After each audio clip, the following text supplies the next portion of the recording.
All right, everybody. New normal town hall, not at 8 o'clock Eastern, but at 4:45 Eastern. You know who's new normal? That's not his new normal. That's just his normal. Sleeping after his walk. Paddington, say hi. Paddington, say hello to the people, your fans. Tell your fans hi. That's a shame. You're not even going to raise your head to say hello. That's how you know he got a good walk. That's how you know he got a real good walk.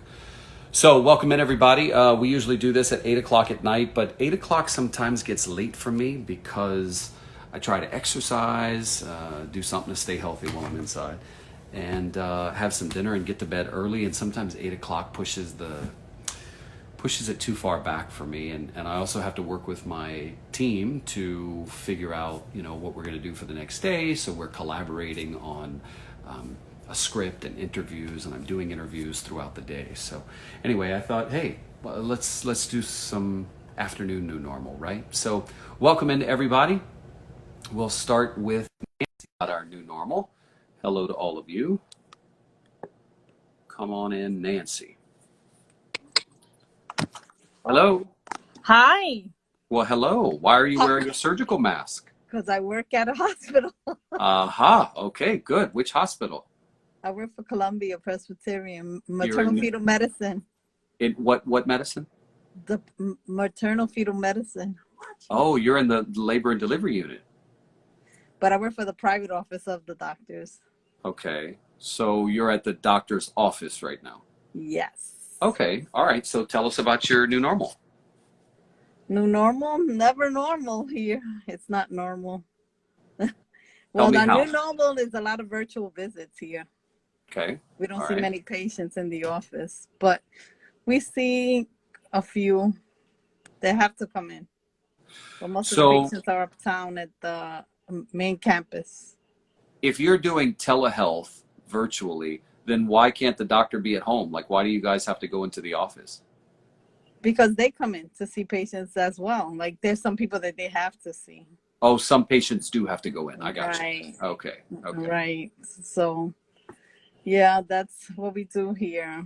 But do they have an N95 mask for you? Something better than that? Yes, I do have it. We do. We just got it today. Show it to me.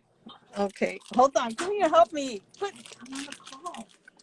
Say hi to David Begnaud. Hi. She's our RN. Hello there. Hi. Stay healthy. Hello. Yes, ma'am. Yeah. So is this the first N95 mask you've gotten? No. You weren't here. I wasn't here. I was Excuse me. Working half here, half at home. That's what we've been staggering it on. Yeah. Got it. But I just got it today. I have it in a bag. Good. Closed up. Good. Yeah. Well, my mother's a labor and delivery nurse, so I'm sure thankful for all of you who work in labor and delivery. Yeah, we just see patients here for high risk. Like, they're mostly high risk, so we just see. But your mother's a hell of a worker. She's still working? Mama's still working. She works part-time though. So yeah, but yeah. I'm so glad to see you, and I want to thank you because I am Puerto Rican. Yes. Raised in Brooklyn. And there are Puerto Ricans everywhere. But I know. But I'm glad that you really helped us out a lot, and the only way I knew about my family was by you. Well, you can count on me to continue. So much. And another thing, can I ask you a question? Yeah. Do nursing homes check for COVID? For COVID. So that's really interesting. I don't have an adequate answer for you on that. It's interesting because a lady who has I believe it's her mother in the nursing home. In fact, I think she's on here. She actually is on here right now watching, and she just sent me a form from the nursing home where her relative is staying, which basically says they're running very low on PPE, and they talk about the people who have gotten tested. So I don't know. I think I remember hearing that yes, there are some nursing homes that are doing testing, but testing is in very short supply all over. In fact, Yeah. in New York City, they're only telling, the health department is telling people, medical providers, to only test folks who are hospitalized because they're running low on swabs. So Oh, that was the latest advice from the health department. The latest guidance was to only test people in the hospital. because So, my father is in a nursing home and he has like 101 fever, and I am so like scared. I can't see him, yeah. and they're not testing or testing employees or anything. And like, if they have them on lockdown, how did it's just crazy how it gets in. So the lady I was just mentioning just wrote here, they're testing only if they develop a fever. Now that's at the nursing home where her loved one is. But yeah, nursing homes are, it's almost like a forgotten frontline worker. You know what I mean? And it's Because it's not as easy to get them to the hospital, and they're in that like incubation period with other folks who are elderly. So and anyway, somebody told me on his floor they had taken one of the residents to the hospital and she passed away from it. is that right? So I am like frantic, right? Like so nervous. I couldn't sleep because I know he's there and I'm here. And oh, we put him on Tylenol, we put him on a Z-Pack, and I'm like, okay, but somebody How should old be is your dad? tested. How old is he? 77. Yeah. And I said, I gotta call him and see if he could tell me any information or anything about Yeah. what's going on. But Have you been able to talk to him? no, not since Sunday. Sunday he was fine, but Monday he just turned to a different person. One of the nurses told me. So that makes me nervous. Yeah, and I said maybe Makes he me knows nervous too. something. I don't know. Makes me nervous too. Well, thank you for joining us, and we'll let you get back to work. Thank you. Take care. Be safe, Bye, everybody. Nancy. Bye.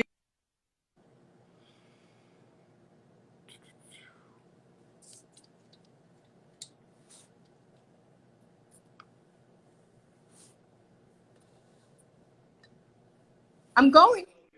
Hi, David. Well, hello. What's your name? My name is Brunilda.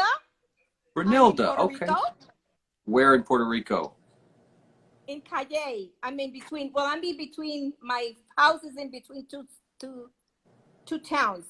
My house is in Sidra, and the other side is Calle, close to Guabate. Yes, yes, yes. Go out on that route.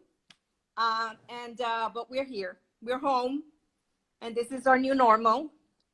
Home, staying inside, locked up. My husband and I. Um, it's been difficult because the governor here changes so many things so quick and so fast. And now lately, I don't know if you heard, she's not allowing the reporters to go into their task force updates that they do. They're doing it in the channel of the government, and only they are the ones that are there, the task force and the reporters from there who kind of work for the government. And all the other reporters are not allowed to go in. It's kind of after all this thing of the COVID, the medications that the kits that they tried to buy, and they failed. It was a construction company or something like that. Had nothing to do with these tests. And so we're kind of worried about that. That's one of the things that worries us, And when she changed this week to start at the lockdown from 5 a.m. Until 9 o'clock at night, and she took out the things of the license plates that she had us established, that kind of worried us, because on Monday people were out there like you could, like nothing was happening. Like you could be out there and it was okay, everybody. And it's kind of desperate because they don't have a lot of tests. They're not testing a lot of people. I was just watching the news that they people here in our town, in a community, there is the whole family. A granddaughter had it. She came out, they gave her medications, and she's doing fine now, the granddaughter, but she came to visit the grandma. And so even though they had said that she was okay, the grandma now has it. But they tested the grandmother just today, this afternoon. And this is since Saturday, since the weekend that she knew and it started. So let me fill in a couple of blanks for you. When you talk about the reporters working for the government, they work for a station funded by the government. So like NPR in the States, they're not government employees. The government doesn't tell them what to do here at NPR. They're funded. So National Public Radio and PBS, they get their funding from the government, but the independence, at least here in the States, is maintained with the station. There, I don't know if you saw the interview that I did with the man who runs the television station, but if you want to see, maybe so. But I posted it on my Twitter and Facebook. I posted it here on Instagram, but it's already rolled off. So you can go to my Facebook account and Twitter if you want to see it. But they have made the decision to exclude reporters, and I'm not quite sure why. He said that the reporters weren't staying on task and sort of focused on what the program was about. They wanted to ask other questions. So the governor, interestingly, has not done a news conference since last Wednesday. And I find that really interesting because governors of other states do news conferences every single day. So I don't know why she's not. They've been going on morning in the task force, just on that channel, they do it. But what happens is the other channels decided that they are not going to air that task force update. Correct. So what happened was the man who, and this is in the interview that I did with him and you'll see it, but the man who runs the public television station, what he did was he created 3 shows a week for the people of Puerto Rico to be able to get information. So he did a medical show, one with the private sector and one with the health department. Oh, we lost her. Economy task force that they have also. Correct. So he created those 3 shows, and what happened was he invited the press from the island to come and be a part of the show initially, but he didn't like how the questions got all. Sometimes those Wi-Fi signals in Puerto Rico aren't great. So just to finish what I'm saying, essentially the public television station created 3 shows. They invited the journalist on the island to be a part of it initially. The man who runs the station said that the reporters were getting off track of what the show was about. And so he decided to close it off to the other press, and the other press could interview the officials outside of those shows. So at any rate, I wanted to know why, and if he was going to change his mind. He hasn't changed his mind yet.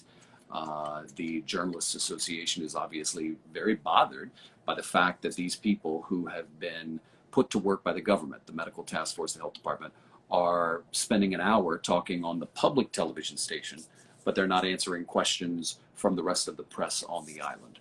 So that's where things stand right now. I'm just hoping that the governor of Puerto Rico gets back to doing press conferences. Again, I don't understand why she couldn't do a press conference every day. All other governors do it. Why can't she do one every day? Hello.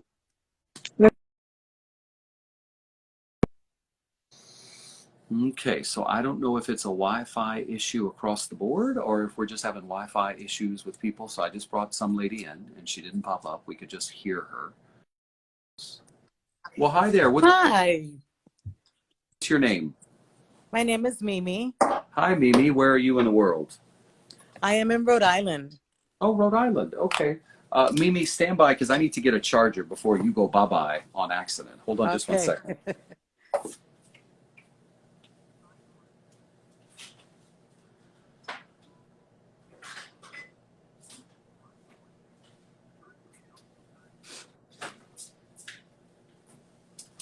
Okay, Mimi from Rhode Island. What's your new normal? My new normal hasn't changed much. I'm one of those essential workers. So I'm still going to work every day. What is it that you do? I am, I work with people with disability at a group home. Okay, yeah. So that I do every day. Yeah. And it's good. It keeps me sane. But at the same time, I had to adjust because I just go to work, come home, and that's all I can do. Yeah. Rhode Island has become very strict. And today, the governor just announced that uh, moving forward is almost like mandatory that everybody wears a mask in public. Mm. And so How does this that make you changes. feel? Um, it gives me anxiety, to tell you the truth. I do it because I have to do it at work, Yeah. you know. Yeah. But to know that this might be the new normal until God knows when. I mean, we don't know until when. So it just makes me feel like a prisoner, like I'm living a nightmare. Yeah. I'm You know, looking at you don't what have the freedom to just be out, and unless you're in your car, if you are outside and you're Right. not wearing a mask, Right. you might be fined, you know, and face consequences for this. So it's scary in a way. It's kind of scary. Yeah. Yeah. You know what you know, Mimi, when it starts to really bring on anxiety for me is when I listen to people like you talk about how long this could go. Because there's something about, and maybe it's because I cover disasters all the time.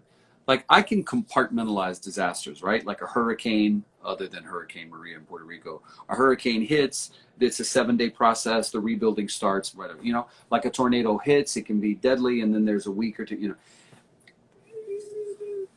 the no end date on this is what is starting to get to me. Yeah, to me too. I mean, it is so bad that I hear the governor briefing every day Yeah. because I'm home. But other than that, I try not to listen to the news because it has created so much anxiety for me that listening to it just makes me cry, and it just makes me have a meltdown. Hmm. And I just cannot deal with it. And it's weird because I've dealt with death around me all the Yeah. time, doing what I do, you know, with the elderly, working with the elderly, working at hospitals, which is what I used to do before. Um, it never fazed me, but this is different.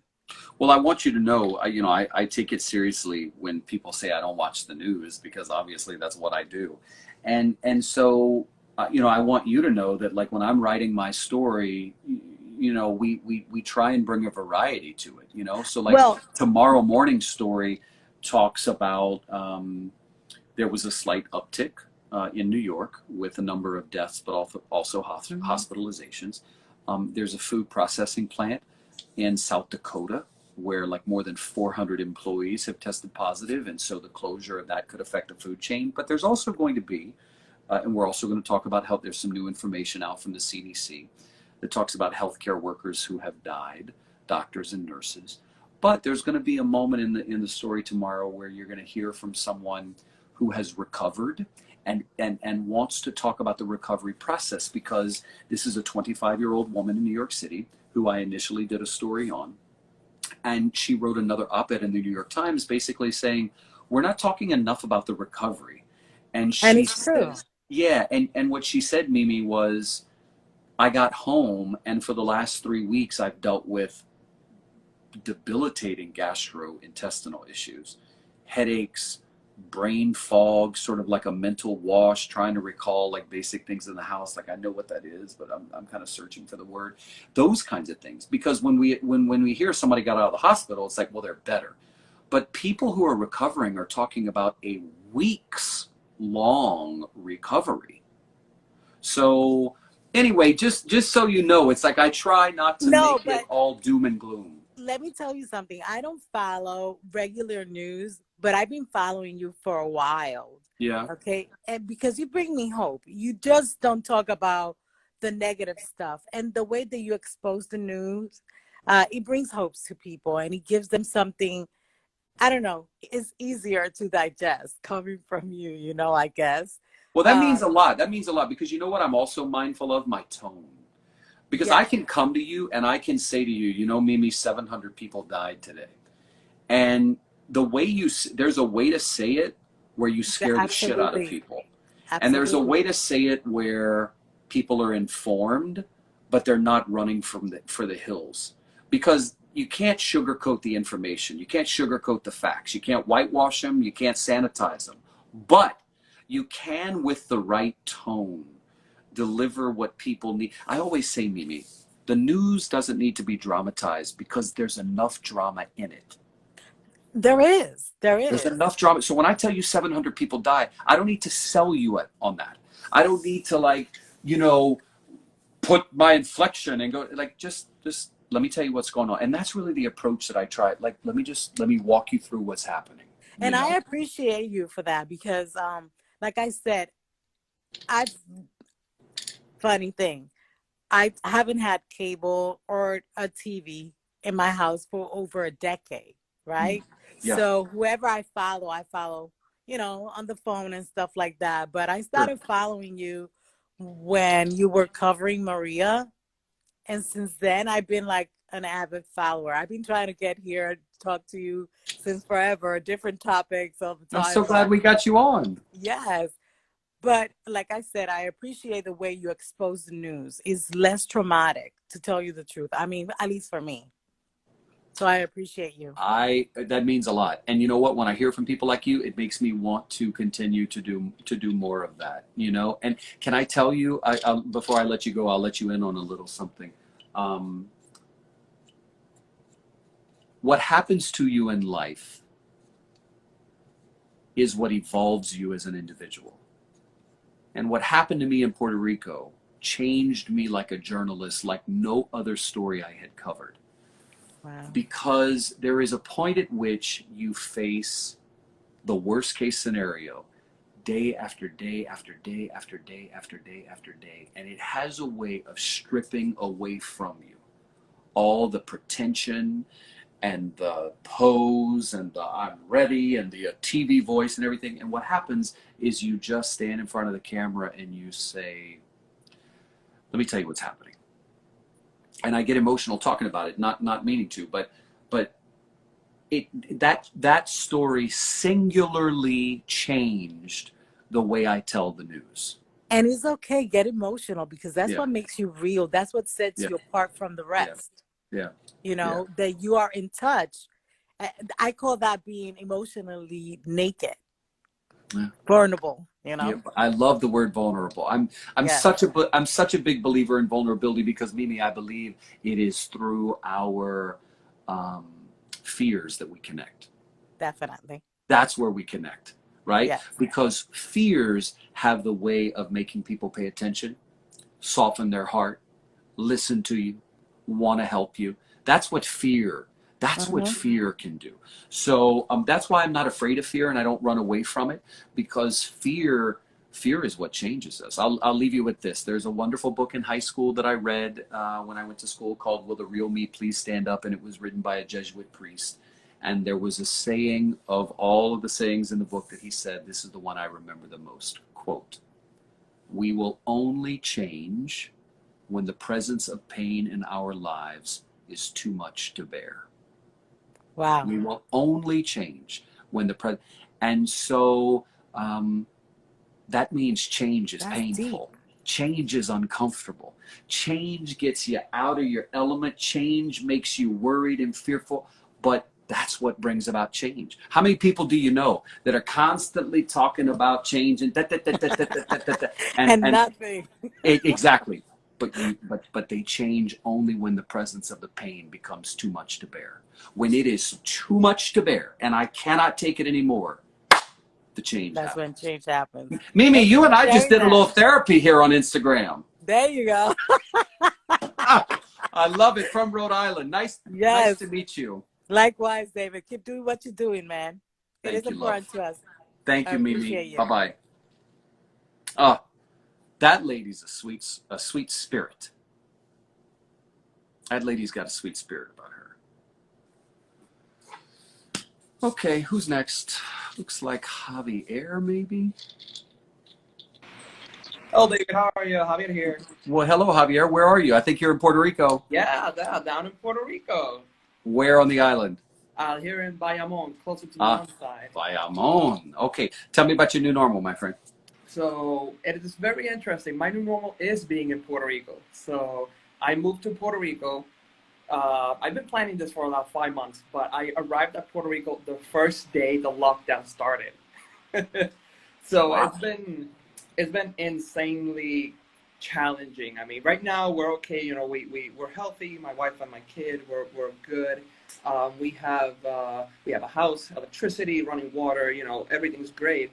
But interestingly, because of the lockdown, the movers are not working. So all of our household stuff, all of our beds, living room, everything is still it's in a shipping container about 20 minutes out from here. So it's right there. Javier, And where did you move from? Massachusetts. So I live down in Quincy, Massachusetts. And why did you move to PR? So this it's the island. So I was in Massachusetts for 9 years. I moved there. I'm a technology. I'm in technology, right? And then I got laid off in November because of the company, right? And then me and my wife said, you know, I have some severance, I have some money saved up, and we said, you know what? Our 3-year-old doesn't deserve to grow up without his family. So we were there on our own, and we said we're going back. Then I took a month-long vacation after the layoff. We were in Puerto Rico, and everything started just locking together. We got a house right 2 streets from my father. We got a bunch of contacts. Everything kind of just said, you are coming over and you cannot resist it. So I didn't resist it. We didn't resist it. Bought tickets and everything, and moved over. And it's been great, but it's been challenging, right? So being able, I mean, I work in technology, so I'm able to work remotely. I have my laptop, but at the same time, there's these little things that just kind of we are sleeping in inflatable mattresses, so it's kind of like camping inside the house, and it's just, it's been kind of a back and forth. Every time they say, oh, the governor's gonna give a talk about extending the deadline, I'm like, please don't extend it. Let me get my stuff, then extend it. And it's been again, it's been a kind of in contrast to that, right? I really feel like because we're here with family, we've been able to get help like immediately, right? As I mentioned, my father lives close to here, my aunt, grandmother, everybody's here. So I was able to say, hey guys, I don't have a mattress. Because all the stores closed, you couldn't even buy a mattress. So we're like, I need something. And everybody kind of swarmed in like, okay, here you go, your uncle this and your aunt that, and go pick this up. So it was, it was that feeling. I'm like, this is why I'm here for, because of this, because of the family and kind of being able to contribute here. But right now, I mean, we're just sitting back and making the best out of everything. Meant to be, Javier. Somebody said you're very optimistic, and I agree. That smile and that voice, you are making the best out of what we're all living through. Listen, this is a worldwide crisis, right? And I do recognize that, even though I feel my complaining is petty sometimes, right? Because it's sure furniture and it's nothing, right? There are people even in the island, right? In the south of the island, right? The earthquake happened not too long ago. Deadly, it was crazy. Those people have it bad, right? So for me, I'm able to, I wanted to kind of talk to you, kind of spread that message, right? That everybody's locked down, but there are people that are really impacted by this. And as long as we keep that in perspective, maybe this quarantine will be less, I don't even have the last word to say there, but less intense, let's say it like that. Keep giving off that good energy, Javier. Awesome. Thank you, David. You're great. We love you. Thank you, buddy. Bye-bye.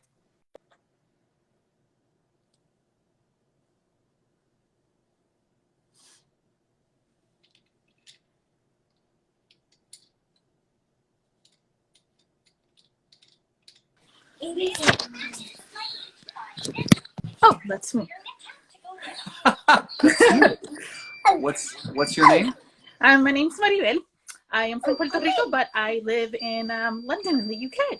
Oh, you live in the UK. Okay. Yeah. Tell us what your new normal is. So my new normal. I've been here in the UK for roughly 3 years with my family. My husband is currently in Massachusetts. Like the last guy our household contents have just left last week Thursday, going to Massachusetts. And my children and I are in London, don't know for how long,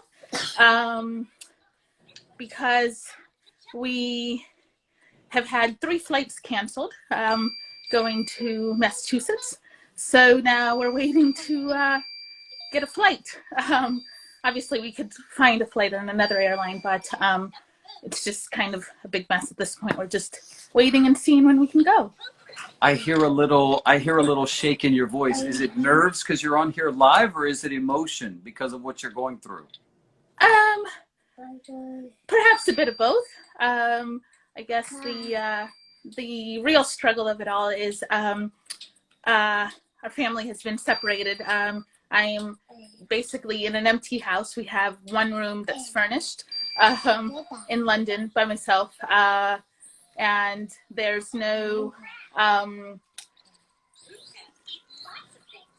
like downtime. It's essentially from the moment I'm awake to the moment I fall asleep. I have 2 young children, so it's me. That's it. So that's a big struggle. It's a lot. It's a lot. I hear Yeah. you. I hear Yeah. you. It's a lot. And I don't mean to minimize what you're saying, but like I have a dog and I can't get a break from him. It's like I told Yeah. my boyfriend last night, I was like, I need a break. I need him to go to like doggy daycare just for 5 hours. So, nothing is eaten in the house, and I don't even have 2 kids.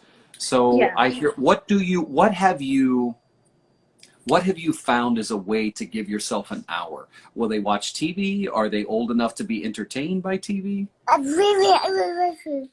So one is 2 and one is 4.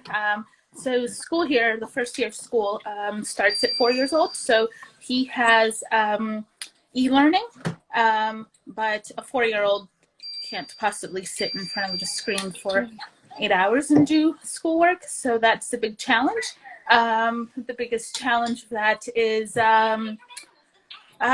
getting him to actually want to do it, because the struggle of, hey, we're not in school, so obviously why would I do this outside of school if we're at home?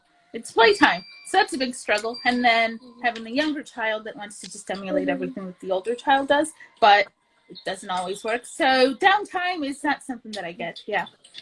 What brought you to the UK? So my husband's work. My husband is not Puerto Rican. My husband is from New York City. But yeah, so his work brought us here. You have a bit of an English accent to you. That's so funny. Yeah, everyone tells me that. When I go back to the U.S., people are like, "Where are you from?" And then I talk to somebody from Puerto Rico, in Boston, and they're like, "Where the hell is your Spanish from?" Never mind. I was just going to call you somewhat British, and then I heard you say Puerto Rico, and I was like, oh, no, she's Puerto Rican. Never mind. Never mind. I just heard it right there. I said that at the beginning. I'm Puerto Rican, but I know, but I didn't hear it as well as you just said it. You were definitely Puerto Rican. Where are you from on the island? So I was born in Rio Piedras, and I grew up in Guaynabo. Guaynabo. Well, listen, nice to have you on. Take a deep breath. We all hear you. We all send you a virtual hug. Oh, thanks. You're welcome. Nice to talk to you. Likewise. Can we see the kids? Yeah, sure. Mateo, dile hola. Hola. Ah, Lucas, dile hola. bye. Está How bien. cute. Mira el periodista que vemos siempre. Dile hola. Dile hola rápido. Hello. So the 4-year-old has an English accent? They both have an English accent. Oh, yeah. that's awesome. That is so cool. An English accent, but they speak Spanish. That's really cool. Yeah. That's So, really cool. so he actually, we watch you often. So the 4-year-old, what I was telling him was like, oh, it's the journalist that we always watch. Hello. What is your name? ¿Cuál es tu nombre? Te está preguntando. Lucas. Your Teo, yes, you're Mateo. Mateo. They are so stinking cute. So cute. Thank you. So cute. Listen, I send my best to you. Thank you. Goodbye. Bye.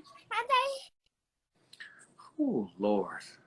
I'm getting just anxiety watching those 2 kids jumping all around. Can you imagine? That's her every day. Every day, all day. Oh, and I love kids. Oh, Paddington, I'm going to stop complaining about you. Oh, I'm going to stop complaining about you. Oh, yes. Come see. Come see.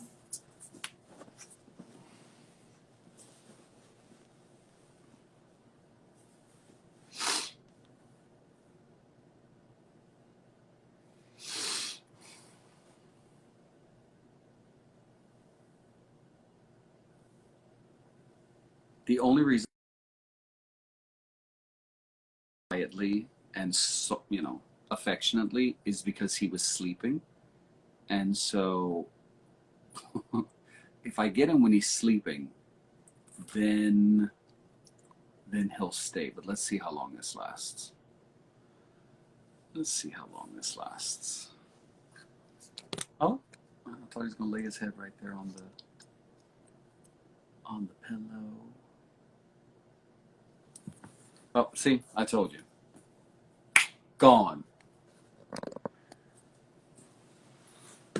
Gone. Oh, I did get an update from the lady in Austria. Her test was negative, so that's the good news. Negative. Hello. Hello. Hi. I can't see you. I don't know what's going on, y'all. I think this is an issue with Instagram, not people. Let me see if I can try somebody else. It says waiting, and then I hear the audio, but I don't see them. You guys don't see them. So I don't know what's going on. Hello. Oh, well, it's you again. How you I'm doing? I good. just happened to get the message that you were on, so I decided just to click in, and here I Well, am. I'm glad you did. So your name is Jenny. You're Yes, in yes. I was you're in ready. Virginia, I'm Maryland. Maryland, right? So she's a nurse. She's been working with COVID patients. Her husband works for FEMA, and he's working in the Midwest. So do you have an update for us? Yes, but yes, he's doing better. Now he never wanted to do this video thing on WhatsApp, so I convinced him to do the video because I said, at least I see your face every day. So now he's calling me like from work like all the time through video, and that makes emotionally a big difference. I told him Oh, my anxiety has lowered, so oh, you know, Jenny, that's wonderful. yeah. And I just heard this young lady with these two children and the husband in Michigan. I said, oh my God, I said, I'm okay because having two children and then by herself without her husband, I mean, God bless her. It's a big task. See, that's the beautiful Yeah. thing about these town halls is that you get to hear other people's story and it gives you a little Yes. perspective. I know. I know. I'm like, wow, God bless her. God bless her. I'm glad you're off today. You get a little break. Yes, I'm off. We work 12-hour shifts, right? Yeah. So last week I did overtime, but this week I decided not to because my body was completely annihilated. I mean, I thought I was sick, but it was just exhaustion. So I decided to work only my 3/12. Good. So have 4 days off. Good. And I'm just you see me, I'm doing nothing. I I'm love it. just I love it. very private, not even a brown. I don't care. I just want to do nothing. Wonderful. But I need it. Yeah. So yeah. Wonderful. I wanted to ask you a question. I'm a little bit concerned because I heard the story about the young man that died, 27-year-old that worked for the airline. Yes. And she mentioned something about giving him the hydroxychloroquine in the ER the first day. And I was wondering, I mean, I'm on the side of negative not to use it without research, right? Because we used to use that drug a lot when I used to work at NIH with patients with sickle cell anemia because it helped them too. Right. It's very strong drug to the point that I had to use a glove to give it. Yes. Okay. No, it's not for everybody. So when she mentioned that, and then she mentioned that he died of a cardiac arrest, His heart stopped. I started thinking, Well, here's the thing. And Jenny, some of the concerns about hydroxychloroquine is that it can cause cardiac distress and or exactly, arrest. that's But here's what I want to be careful of. just like we don't know enough for it to be Yeah. used. Like many people, medical providers have said, we don't even know enough to where we should be trying it out right now. That's number one. Yeah. So I'm Yeah. always hesitant when people tell stories of what happened to say whether or not that's proof that it does or doesn't work. But what I'm also mindful of is I don't want to stop a family from telling their story. And so if the Yes, story and is, it was very interesting to listen to that because I didn't know that we're giving them in some ERs to first instance, and I wonder the consent, the explanation, all the information because in my hospital, because I questioned, I asked, my part of the observation unit is part of the ER. So I questioned one of the doctors, are we using the drug on patients? And they said, no, we are not. We are not giving that. So it's not in the hospital they're giving. And I hope it works, but what I'm saying is that all of a sudden, I'm listening that it's given in the ER for first instance, where it was not being done before. Here's the thing. I don't know that it was I'm given in just the ER. I don't remember her saying the ER. It may have been given once he was admitted or in the ICU. So I don't know. But by the way, I should update everyone who saw that story. Jared has been buried. He was buried today. I saw So we send our sincerest. It's very sad. It's very sad, and a lot of young people are falling into this. And I always every time that I speak with someone that have young people like my kids are about the same age. I tell them, be careful, and it's attacking everybody. It's really wear your gloves, wear your mask when you go out. Don't go out if you don't have to, because it's attacking young people. And I notice that young people succumb faster than the older patients that I have. They last shorter time for some reason. The older patient that I have, we have them in the hospital for at least 2-3 weeks. The younger people are succumbing, and I have my theory of the way why they are succumbing because their immune system is stronger, so it attacks very, very, very faster. And then you have a big faster.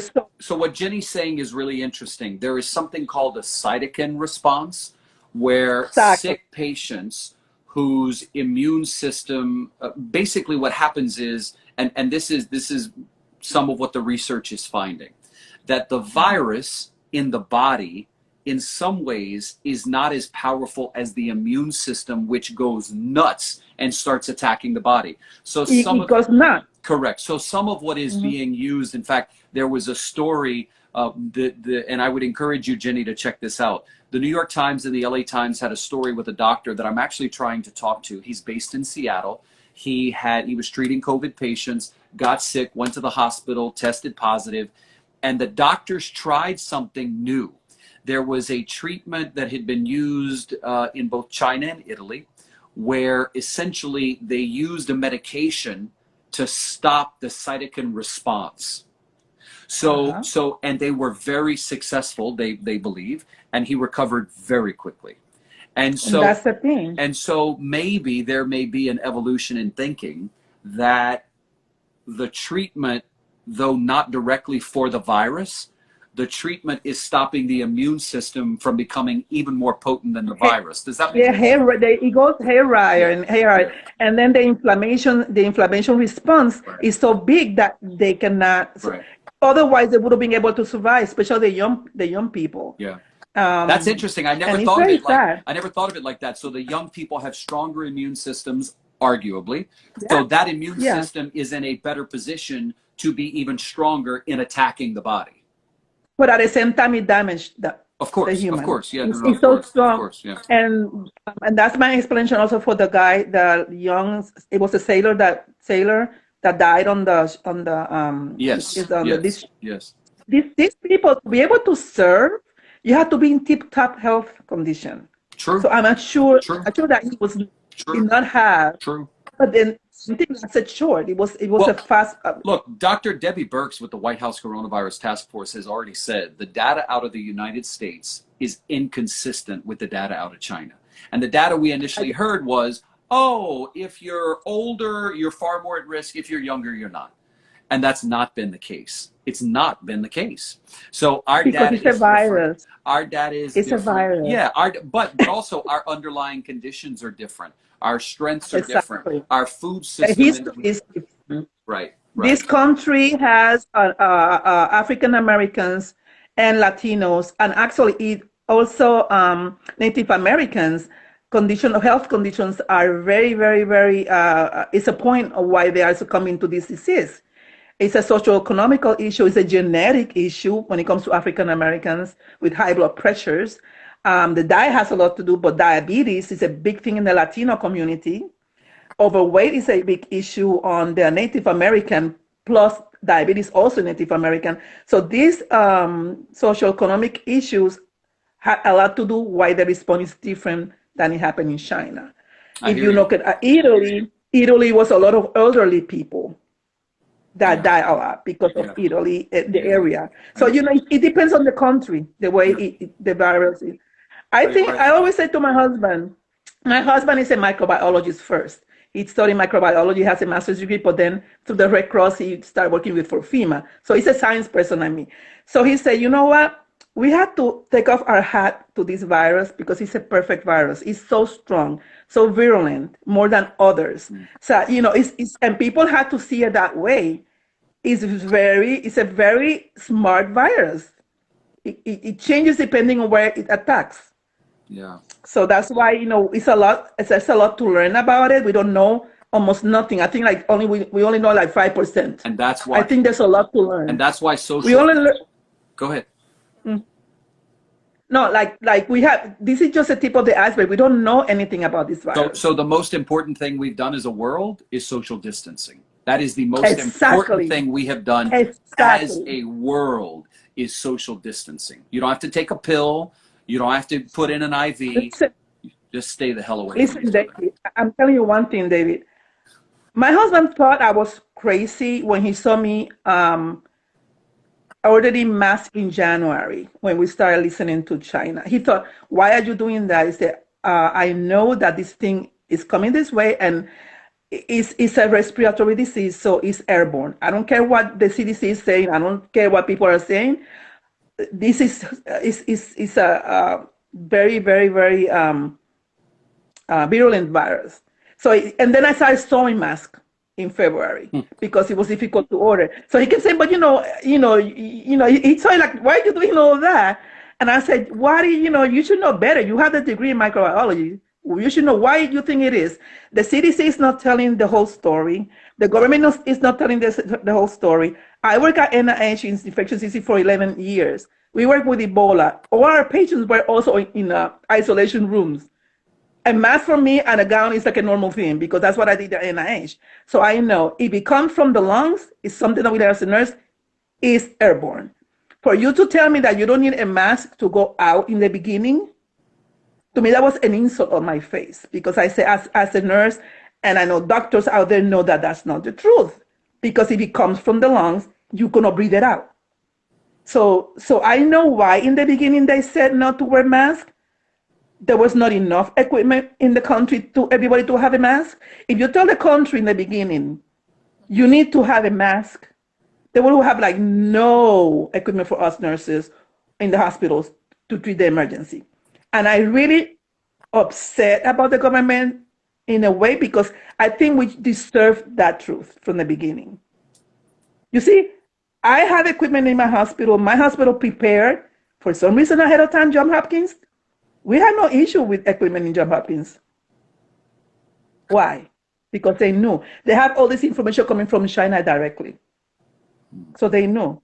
My boss at the end of January did a meeting with us, the nurses on our floor, and he told us, and the big honcho when my hospital was there, he told us, we are okay with equipment, don't worry about it because I was our concern. Why did he have to tell us that early? Don't worry about you being protected because we have equipment, and they gave us a briefing what was coming. So that it's like an insult to our intelligence, and this country knows better than that. Look, the federal government has fumbled a lot. a lot. A lot. So, Jenny, listen, it's always interesting listening to you. Thank you for joining us again. And I'm glad you and your husband are going to have a little FaceTime now. I know. Now you see me smiling better. That night I was kind of depressed. I'm smiling today. Good, good. Well, have a wonderful night. Okay. Thank you very much, Bye, David. bye, Jenny. God. God bless you too. I don't know how much more time we have. I think I started at like 4:40. So maybe we have 5 or 6 minutes. Hi, David. Well, hello, you're back? It's me again. I lost you because of your Wi-Fi Yes. signal. Oh, yeah, that's what it was. I could hear you. I couldn't hear you. You were talking, but I couldn't hear you, what you were saying. Oh, that's weird. Well, do you have any final thought? Well, I just wanted to tell you that with our locked up and our normal time, I've been a little scared about things because I'm a cancer patient, also survivor, and I don't like to go out too much. So I usually go out, if I'm going out shopping, I go one every two weeks. I decide when we're getting low on things, because I try to get as much food as possible so we don't have to go out. I'm here with my husband and my son, which is not working because in his where he works at, his office, they only chose 7 people to work because he works in a lawyer office. And so he's home with us. My daughter is doesn't live here. She has her own apartment in San Juan, and she's working from home. Good. And it's been kind of difficult. And I also have family in New York. And as a matter of fact, this weekend I received the sad news that my son's godmother's brother passed away because of the coronavirus. And we were very sad for that because we knew that they were not going to be able to see him, and she didn't get to say goodbye or anything because he was taken to the hospital in an ambulance, and they, after that, the only ones that had something was the daughter or the son through the nurses because they weren't able, and he was put into later, so he passed away on Sunday. He passed away. Sorry to hear that. And so it's hard. It's so interesting that for a lot of people, the last time they see their family is in the back of an ambulance as they ride away. For those who don't make it. Yes. Amazing. That's amazing. One of the things that it kind of makes me, and it worries me because that's why you have to kind of tell your family how much you love them and have conversations and enjoy that at this time and moment and give them calls. I also have an aunt in Florida, which also worries me. She's 93, and she wants to go out to the supermarket. She's worried that she can't go out behind her kids. Oh yeah, no, she can't go to the supermarket. Sorry. No. Can't go nowhere. You no stay supermarkets. home. No supermarkets. Well, listen, I'm glad we can get you back on. So that worries me too. Oh. Thank you. And I want to talk to you about something else. It's not the COVID. With you, I sent you an email, a request from you. It's in Messenger. Love, why don't you send me a message on Instagram? An Instagram? Okay. So yes. Take care. Thank you very much for everything you do, because you keep us posted in Puerto Rico. Sometimes I know more about here through you than. It's not her fault. Not her fault. Just the Wi-Fi signal. Not her fault. Sorry about that. We need to work on Puerto Rico's Wi-Fi.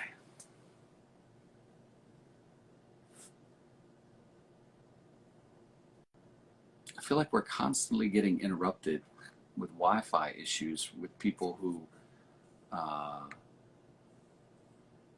live there.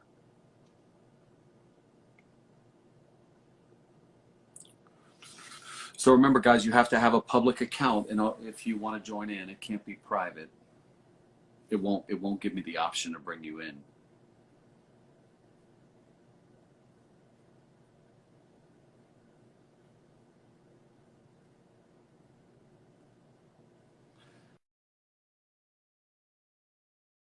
And whoever I'm trying to get to now is not answering.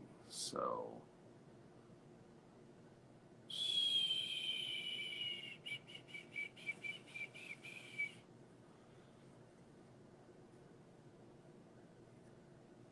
Oh, wow. I finally made it. okay, so I think there's a Wi-Fi. I just brought somebody on and I heard him say, "Oh, wow, I finally made it." Well, unfortunately, you didn't make it because I don't know if it's a Wi-Fi issue on your end or Instagram's, but as I'm trying to bring you guys in, it isn't working.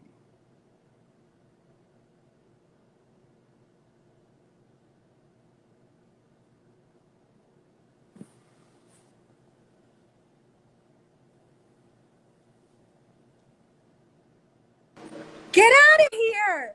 Well, hello there. What's your name? Hi, my name is Monica. How are you, David? Hi, Monica. I'm well. Where are you? Wow, I'm like completely surprised. Where are you? I'm in San Juan, so my You're- Wi-Fi is okay. Your Wi-Fi's Yeah. good. Woo! Tell us. Well, now you're blown out. So just turn to where. Turn Okay. around. Turn around. Turn around. Wait. All right, let me sit right here. No, So, bad. Turn around to where Okay. the light is at your face. I'm here. Better. All right. So tell us about So- your new normal. Being home all day. Yeah. I'm a massage therapist, so as you can imagine, I have no idea when I'll be able to get back to work. Right. In the meantime, I'm just waiting for the Department of Labor or whatever to include, to be able to apply for unemployment as a sole proprietor. I work for myself. Yeah. So that's still not available. I'm used to being locked up in a room, so I don't have any problem with being indoors. I'm with my daughter who's a teenager, but she's cool. Teenagers nowadays, like this new generation, they're so used to being indoors and being on their phones and playing games. And so in that sense, we're relaxed. I'm cooking a lot, doing a lot of music, singing, just listening to music all the time. But you know what, David, I used to have a podcast. I haven't done it for a while, but I wish I could interview you at some point. Somehow, I have a question for you. Okay, go ahead. You got 2 minutes. You got 2 Okay, minutes before the Instagram live. How do you keep a straight face? How are you able to keep a straight face when you're interviewing all these politicians who are lying to you? Yeah. The degree to which someone lies is the degree to which they are willing to expose themselves. And sometimes my face says a lot without me saying anything. Okay. And here's what I've learned. You have a choice. You can either confront the liar and have them shut down and walk away, or you can treat the liar with the same respect you treat everyone with, but simply hold them accountable. And that's what I try and do. Because I learned if you come at them and try and get them or it just doesn't go anywhere.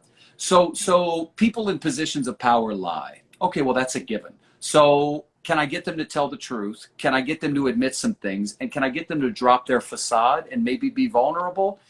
I find that to be more effective. Other people are like, hey, let's fight and let's brawl. That doesn't get me anywhere, So it doesn't mean I'll give you a pass, but it means that I'm going to just treat you with respect, right? I can be professional and hold your ass to the fire. Okay, that's great. You're doing a great job. Thank you so much, David. Thank you. Love Nice to meet you. Nice meeting you too. Okay. Bye-bye. All right, everybody.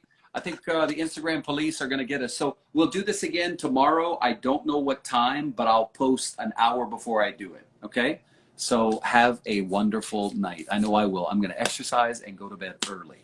So take care of yourselves. Bye.